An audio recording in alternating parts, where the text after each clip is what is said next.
dhabar xanuunka xilliga ay hooyada uurka leedahay maxaa keeno sideena loo daaweeyaa.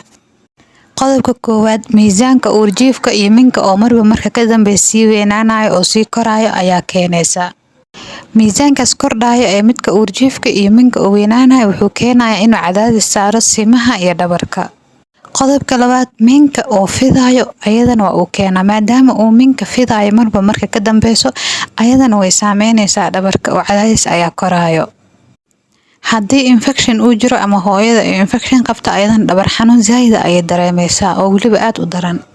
miisaanka hooyada haddii uu ka yaryahay normalkii loogu talagalay ee BMI-geeda ayadana waa ay saameynaysaa oo dhabarka waa uu xanuunayaa. waayo miisaankeedu waa uu yaryahay marba marka dambeysana uurjiifku wuu sii weynaanayaa. taas waxay keenaysaa inay dhabar xanuun zaid ay dareento. dhabar xanuunka waxyaabaha keena waxaa kaloo ka mid ah haddii fool ay jirto ama hooyada ay fool dareemayso waa mid ka mid ah calaamadaha foosha. sidee iskaga daaweyn kartaa dhabar xanuunka xilliga uurka ama iskaga yareyn kartaa. Number 1 iska baar infection oo haddii uu jiro iska daaweey waayo waa waxa ugu weyn oo dhabar xanuunka uu keeni karo. qodobka labaad, samee socod waayo socodka aad sameysid maalintii wuxuu kaa yareynayaa xanuunka dhabarka.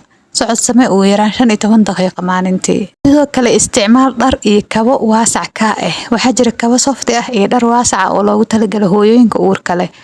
iska ilaali kabaha ciriiriga ah waayo way kugu siyaadinayaan dhabar xanuunka. wax culus ha qaadin waayo way keeni karaan dhabar xanuun.